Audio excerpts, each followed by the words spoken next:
Story time. Hi, this is Chris Hanber from Series Squash. You're watching episode 7 of Story Time, and today is a special episode.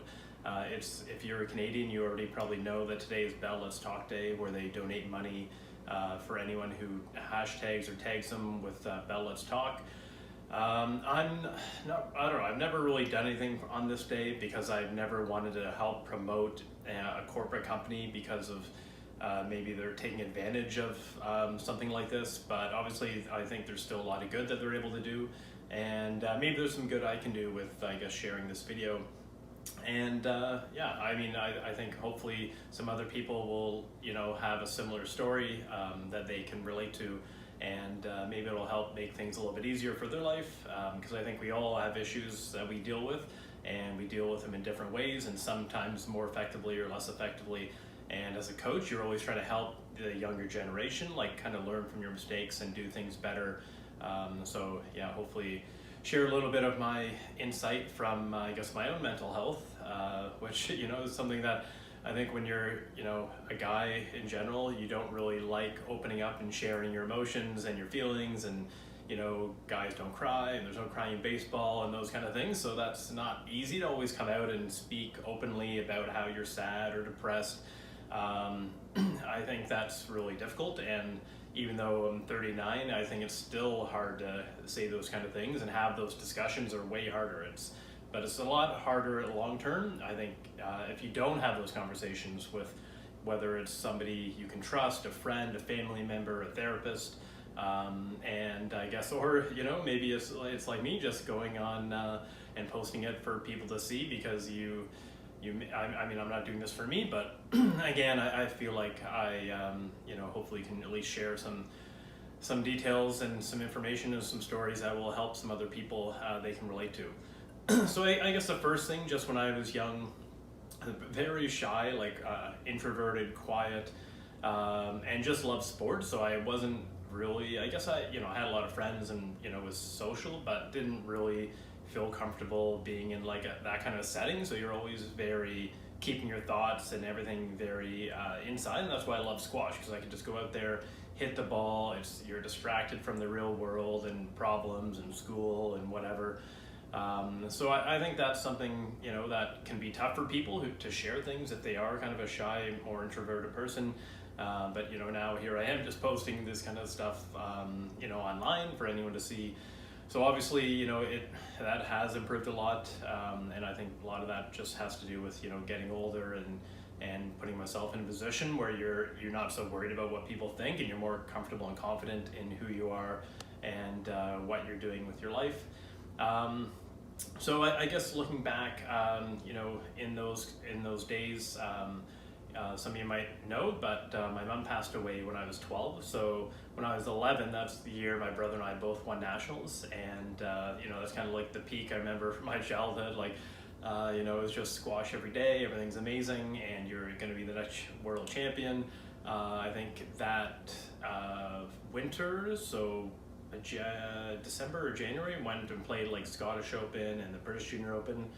So everything was looking great, and then in that spring, that's kind of when things kind of went south, when my mom passed away. And I remember the hardest thing when that happened was our family at the time, they were all saying oh, she's gonna be fine, and I know how important it is to be positive. As a coach, you don't want to tell somebody they can't do something's not going to work, and I know that's really important. But in this one situation, saying you're just expecting, oh, okay, it'll be fine, you don't really understand what cancer is. You don't understand how serious it is, and then all of a sudden oh, actually she's passed away. So it's everyone was just trying to comfort you and tell you things that weren't true, or maybe they thought they were true, or they hoped they were true. But I think that's really hard when you're a kid to hear those kind of things, and then that happens.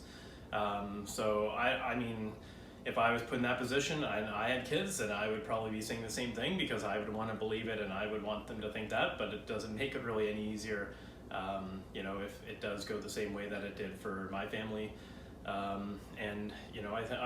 So I guess that's a tough one. But I guess over time, that, well, probably the immediate future, squash kind of obviously didn't didn't go so well for the next few years after that, and then ended up actually not playing for a number of years, and was definitely not as happy. Just I wasn't as fit and as active, and squash was like my passion. So it's not only just losing my mom and our family issues that go around with that, but also everything that drove you and that you were excited about, passionate about, all of a sudden changed, and that was pretty tough when you're a young teenager, and and somehow I guess just eventually snapped back into it, and I was like, what am I doing? Like, I love squash, I got to get back into it and take more pride in my health and fitness, and then that definitely made a huge difference for me getting back in that kind of squash community, feeling fitter and stronger,